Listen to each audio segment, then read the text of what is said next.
Hoje nós vamos elucidar o abate humanitário. Reparem que na nossa disciplina, nós estamos vindo caminhando, sempre focando no bem-estar animal, caminhando desde o comportamento até os processos que nós utilizamos para promover o bem-estar, e estamos chegando na parte final da disciplina, onde falamos de eutanásia e abate, que na verdade é quando nós interrompemos a vida do animal e findamos ali um ciclo para os animais de produção ou para os animais de companhia quando eles já estão em processo de sofrimento. É importante frisar que eutanásia e abate são duas coisas diferentes, mas que na verdade elas se configuram com o mesmo intuito: interromper a vida do animal. A diferença é que para animais de companhia nós evitamos o sofrimento e para animais de açougue o que nós fazemos é abatê-los para o consumo. A ideia é a mesma e os detalhes também são os mesmos. Eu tenho que evitar ao máximo que esse animal tenha algum tipo de sofrimento, qualquer que seja ele. Existe uma legislação em cima disso. O Brasil é muito bem dotado de legislação a fim de promover o bem-estar animal. Temos legislações das mais antigas, de 1934, onde estabelece medidas de proteção animal. Nós também temos a nossa Constituição de 88, que assegura a proteção da fauna e da flora, e várias outras aí que vão orientar os processos de abate, de eutanásia, de bem-estar animal. Uma importante é a que aprovou o Regulamento de Inspeção Industrial e Sanitária de Produtos de Origem Animal, é o chamado RISPOA. É ele quem garante como devem ser todos os processos de abate animal para o consumo humano. E quando eu falo todos, eu falo desde que o animal está lá na granja para poder sair até chegar no abatedouro e até quase que chegar ali na nossa mesa. Então, o RISPOA abrange todo esse processo. O que é um abate humanitário ou manejo humanitário? Nós aprendemos que os animais são seres sencientes, ou melhor, nós chegamos à conclusão de que eles são animais sencientes. Se eles sentem dor e se nós acreditamos que a dor deles é semelhante à nossa, nós utilizamos o conceito humano da dor para abater esse animal da melhor forma possível ou da forma que evite o maior sofrimento possível. Sensibilidade, falamos que o animal é um ser senciente. Nesse caso, para a gente de abate, sensibilidade é o termo utilizado para que o animal, para que a gente possa perceber o animal expressando as reações indicativas da capacidade de responder a alguns estímulos. Nesse caso é assim, o animal ainda está sentindo, ele consegue reagir ao estímulo que você fez? E o oposto disso é a insensibilidade, que é quando o animal não consegue responder ao estímulo. Para isso, para promover a insensibilidade, nós utilizamos de alguns métodos, e esses métodos são chamados de método de atordoamento ou insensibilização, que é o processo aplicado ao animal para promover rapidamente um estado de insensibilidade, ou seja, ele não vai mais sentir, mas ele ainda deve manter as suas funções vitais até que ocorra a sangria. Vou explicar mais para frente. Quais são as etapas de um abate humanitário? Primeira coisa, o carregamento desses animais. Então, desde lá o embarque dos animais, é importante prestar atenção no bem-estar animal. Se eu estou falando de abate humanitário, que eu trato os animais como seres sencientes que são, eu preciso promover a eles todo um processo, desde saída da granja até o abate, da forma mais tranquila possível. Então eu tenho que considerar, inclusive, como é que está a rampa de acesso, como é que estão os locais onde esse animal vai pisar, ele pode machucar a pata, ele pode enroscar a pata, ele vai ter medo de alguma sombra, alguma coisa que ele não possa ver, a pessoa que está conduzindo esses animais está batendo, está dando choque, está assustando os animais, está gritando, falando muito alto. As coisas devem ser feitas com tranquilidade, o animal deve ser levado com carinho, sempre em lotes pequenos, sempre na mesma quantidade, sempre nos mesmos lotes, nunca misturar lotes para que não ocorram brigas. Para aves, o momento da captura, onde você vai pegar ela com a mão, é um momento difícil, porque elas se assustam muito. Então faça isso sem movimentos bruscos com o corpo. Eu já tive que participar dessa apanha de aves, onde eu carregava 5 galinhas, não eram frangos, eram galinhas, 5 galinhas em cada mão. 10 galinhas de uma vez presas pela perna, algumas vezes pela asa. A chance de nós promovermos injúrias nesse tipo de processo é muito grande.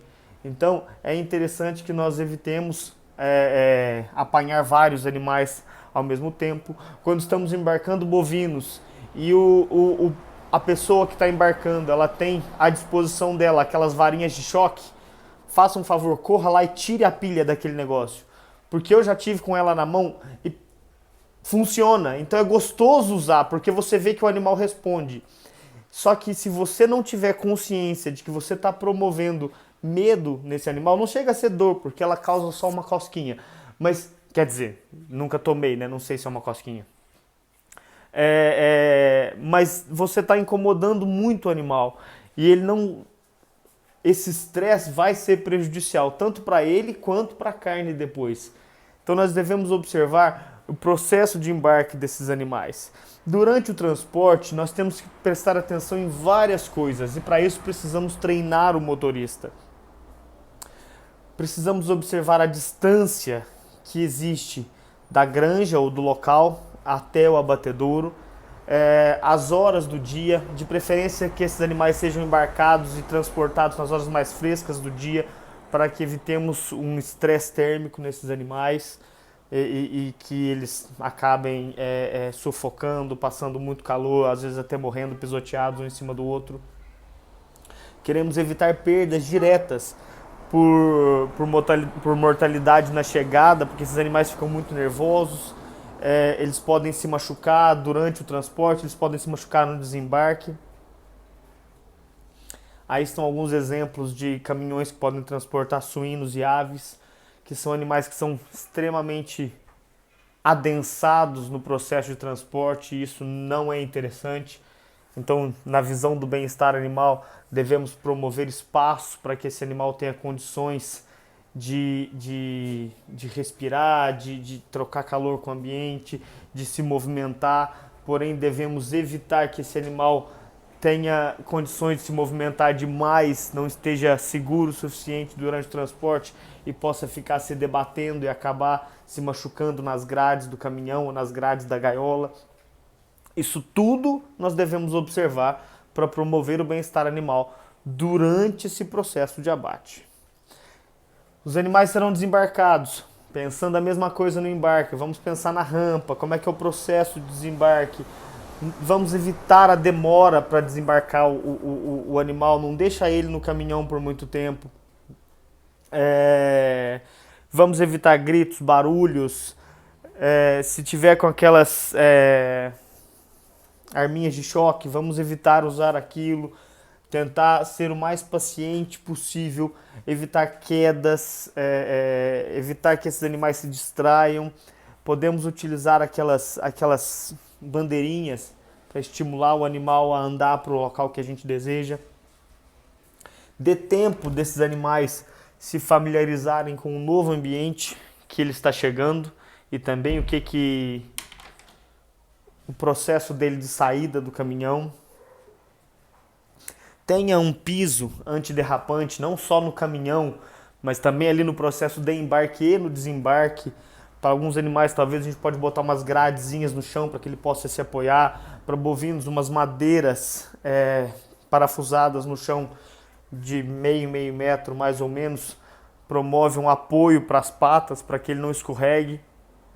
Pode ser pensando só em bem-estar animal? Claro que pode, mas o produtor também, o dono do frigorífico, também está pensando que se esse animal escorregar e tiver uma lesão, uma luxação, por exemplo, da perna, aquilo vai causar um edema, vai causar talvez um rompimento de alguns vasos e boa parte da carne daquela região vai ser perdida. Então a pessoa ela não quer gastar dinheiro com isso, ela não quer perder dinheiro com isso.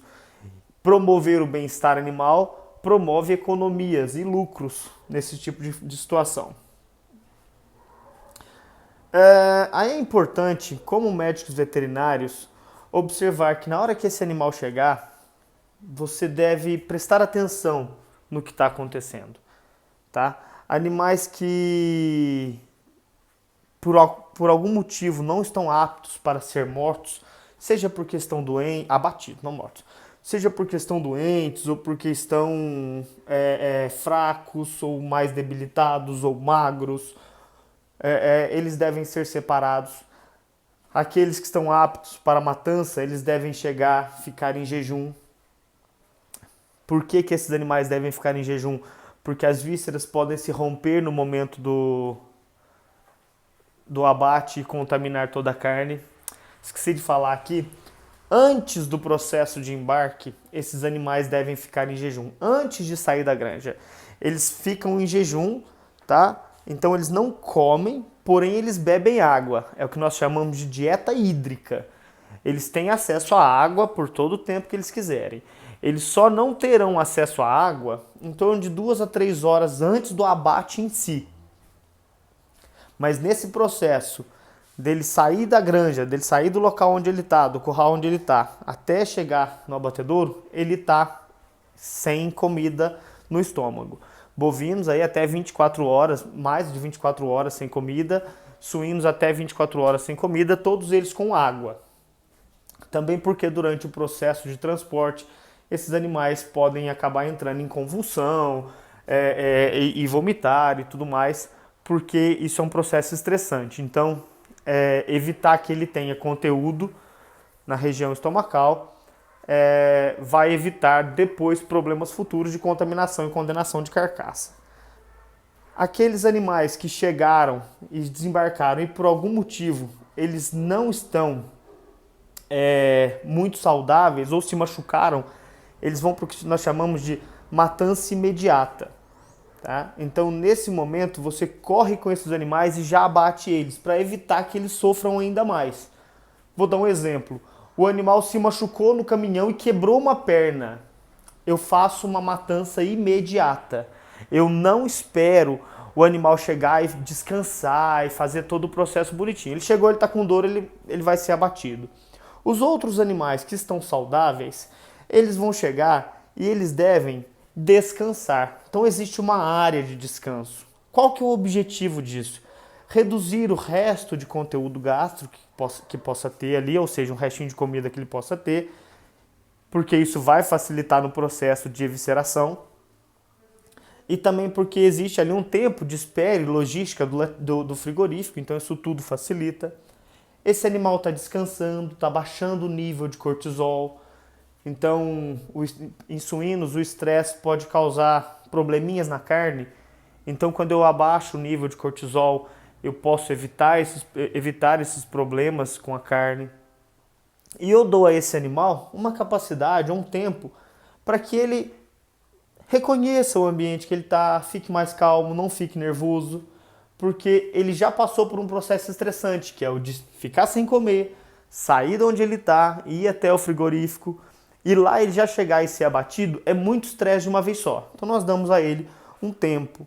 E nessa área de descanso, é importante que ele tenha espaço para se movimentar, que ele tenha água, que não haja mistura de lotes muito grandes, para que eles não se machuquem, tá? E nem lotes diferentes, desculpa, para que eles não se machuquem, porque eles vão tentar estabelecer hierarquia. Então o ideal é que eles fiquem no mesmo lote que eles estavam lá na granja, no curral. Nada de super adensar, igual está nessa foto. Deem aos animais espaço e liberdade.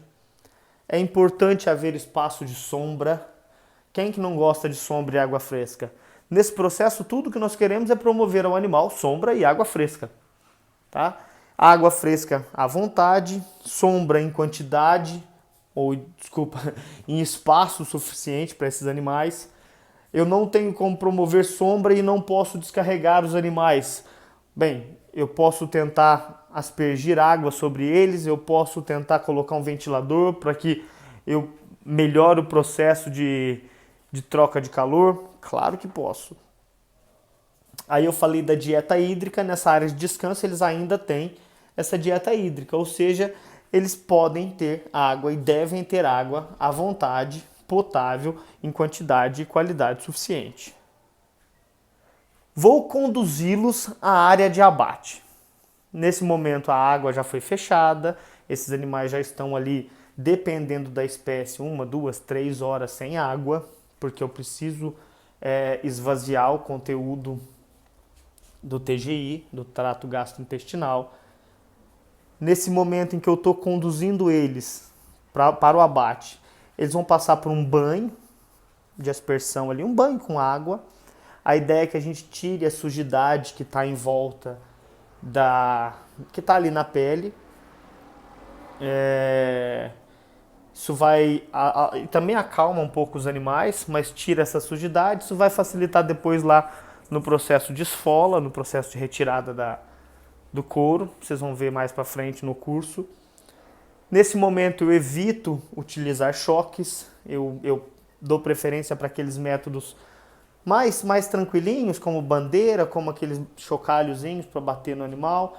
Deve haver, pensando no animal, em como é que o animal enxerga, deve haver uma área de iluminação para que ele possa conseguir andar para o objetivo que você quer. Evite barulhos, evite distrações.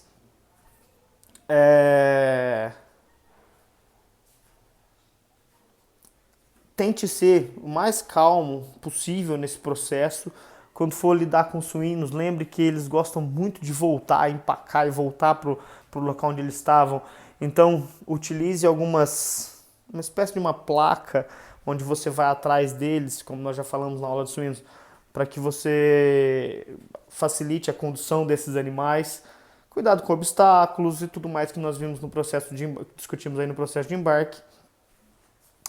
Para bovinos é interessante que o curral vá se estreitando até que haja uma seringa e um tronco. Isso é para que nós possamos conduzir o animal de uma maneira mais eficiente.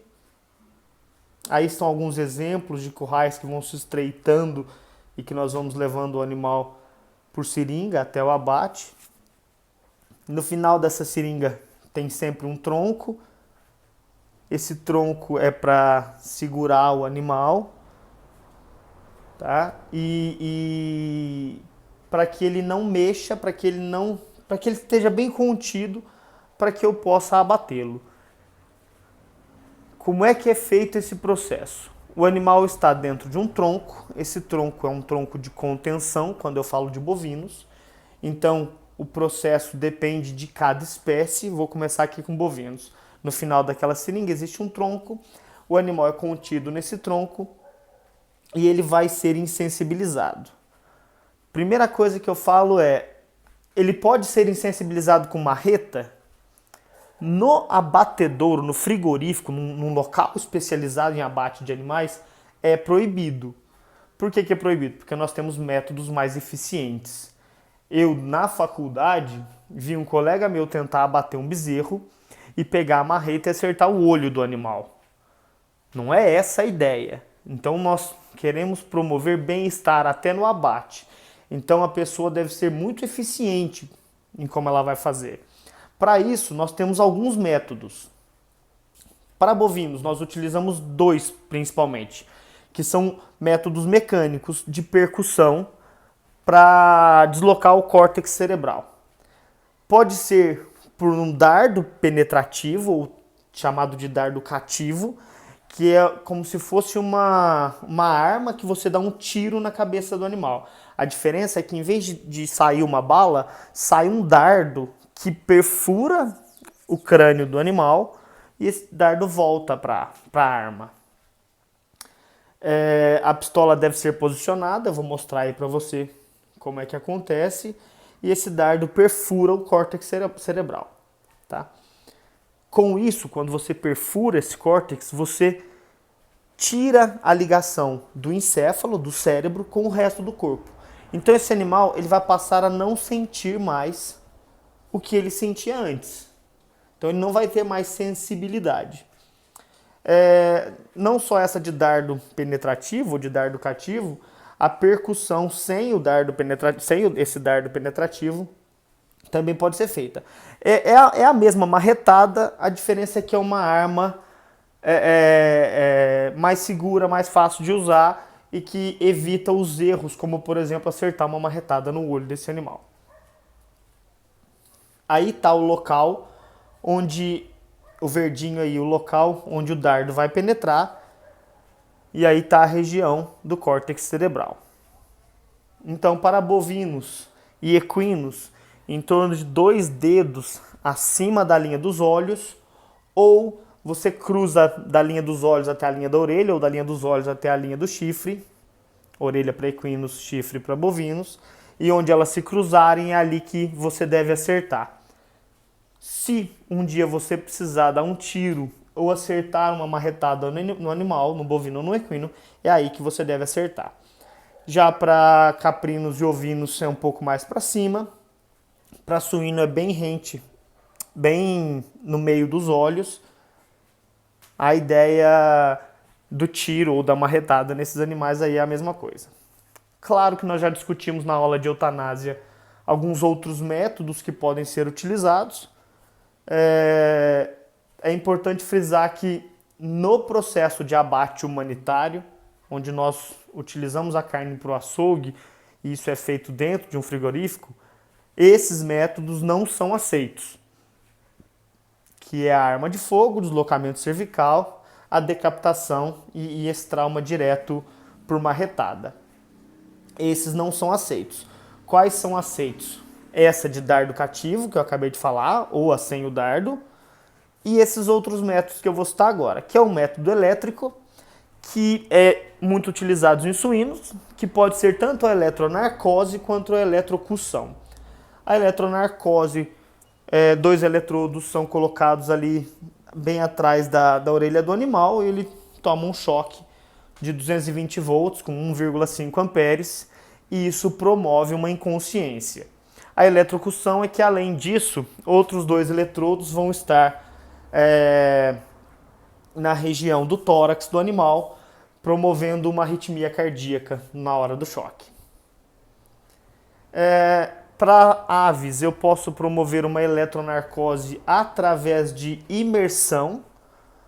Esses animais, quando eles são pendurados de cabeça para baixo na linha de abate, existe uma cuba com água e sal, e essa cuba está eletrificada, por isso que precisa ter sal, para conduzir a corrente elétrica ali. Vocês estão na faculdade, vocês já passaram em biologia, já viram isso. A ave, na hora que ela é mergulhada nessa cuba, ela toma um choque e esse choque insensibiliza esse animal. Então é só aquele segundo que ele toma o choque e depois disso ele já não sente mais nada. Também posso promover a insensibilização ou atordoamento através de exposição à atmosfera controlada, que na verdade nada mais é do que intoxicar esse animal com CO2. Em vez de oxigênio, damos CO2. É igual aquelas pessoas que se matam com um carro na garagem, né? Na verdade, o que nós fazemos aqui com o animal é basicamente isso, só que não matamos propriamente dito, nós só atordoamos esse animal. Muito utilizado em alguns locais para suínos, mas o mais utilizado para suínos mesmo é a eletronarcose, para aves também a eletronarcose, para bovinos é a pistola de dardo cativo. E em todos esses aí, eu quero promover a insensibilização, a insensibilidade. Como é que eu vejo que esse animal já não tem mais sensibilidade? Primeira coisa, a respiração dele já não está mais rítmica. Ela não tem mais esse processo de inspira, expira, inspira, expira. Ela está arrítmica. Se eu colocar a mão dentro do olho desse animal, na córnea, esse animal não vai piscar, não vai ter mais reflexo córneo nem palpebral. Ele não tem a intenção e não vai conseguir estabelecer a posição corporal que ele tinha, ou seja, ele não vai conseguir ficar em pé de novo. A maxila e a mandíbula estão relaxadas, a língua vai estar para fora, protrusa. E no caso de aves, as asas não vão estar batendo coordenadamente, se elas estiverem com esse bater de asas. Como é que acontece esse processo de insensibilização? O que acontece nesse processo de insensibilização? 3 fases são importantes aí. E é importante falarmos para que nós não assustemos se um dia nos depararmos com isso. Essas fases elas são muito parecidas com a fase da morte. Se um dia vocês verem um animal morrendo, ou talvez uma pessoa falecendo, vocês vão perceber que o processo é meio parecido. Quando você insensibiliza o animal com a pistola de dardo cativo, ou quando você dá uma marretada na cabeça de um bezerro, por exemplo, 3 fases são importantes. A fase tônica, onde o animal perde a consciência e cai na hora, mas a musculatura dele fica contraída, então o membro traseiro pode estar contraído ali e ele está esticando o membro dianteiro, igual está nessa foto. Então ele contraiu a perna ali e esticou as mãos. Ele não tem respiração rítmica, ou seja, respira, passa um tempinho, respira de novo, depois respira de novo, passa um tempo, não é regular. Você não vai ver o reflexo da córnea ou palpebral, você vai ver que a língua está relaxada. Depois disso, existe uma fase chamada de clônica. Logo após a fase tônica, esse animal vai apresentar movimentos involuntários. São espasmos, contrações do músculo. É mais comum ali nos membros posteriores. Então ele vai começar a mexer a perna, tá? É o que a gente chama de pedalagem. Ele vai elevar a cabeça um pouquinho para cima. A ideia é que esse processo é chamado de opistótomo, ou opistótono, tanto faz. A ideia é que aparentemente isso está servindo para ele tentar respirar, mas ele está inconsciente, ele não sabe o que está acontecendo. Então ele está ali no movimento de pedalagem, levantando a cabeça. Isso é o que a gente chama de agonia da morte, a fase final da morte. Tá? E o último processo é o processo de relaxamento em si, onde esse animal está inteiro relaxado e pode ser que ele já tenha chegado a óbito só no processo de insensibilização. Porém, nós não queremos que ele chegue a óbito no processo de insensibilização. Por quê? Nós queremos promover a morte por sangria, porque nesse processo de insensibilização pode acontecer desse animal voltar. Depois da fase clônica, esse animal pode acabar voltando, porque tônico e clônico nada mais são do que as mesmas fases que ocorrem quando uma pessoa está com epilepsia ou quando o animal está tendo um ataque epilético. A pessoa volta de um ataque epilético, um animal volta de um ataque epilético, o animal pode acabar voltando. Para não corrermos o risco desse animal voltar a ter consciência, né, a ter sensibilidade e a voltar à vida, nós promovemos a sangria. Então esse animal, ele morre por ausência de oxigênio para as células. Olha que legal. Quando nós promovemos a insensibilização, esse animal ainda tem uma respiração arrítmica, mas tem uma respiração. O coração ainda está batendo, não muito compassado, mas está batendo. E nesse momento, nós penduramos o animal e promovemos a sangria. Quando promovemos a sangria, não existe mais sangue circulando levando oxigênio para as células. A célula não está com oxigênio, não está recebendo glicose, essa célula não consegue mais fazer as funções vitais e ela acaba morrendo. O coração, portanto, vai parar de bater, o pulmão vai parar de funcionar, o cérebro vai parar de funcionar e esse animal vem a óbito. Quando nós promovemos a sangria ou a exsanguinação, nós garantimos que esse animal foi abatido, ainda em estado de inconsciência e não tem a chance de retornar. Então nós fizemos um abate correto, humanitário. Como é que deve ser feita a sangria? Para bovinos, corta-se a jugular com o animal pendurado logo atrás ali logo no início do pescoço. Para suínos, a ideia é que eu penetre uma faca profunda, uma faca grande, na região da base do coração e eu corte os grandes vasos ali do coração, tá? Jugular e carótida. A ideia para ambos os animais e também para as aves é que a sangria seja rápida.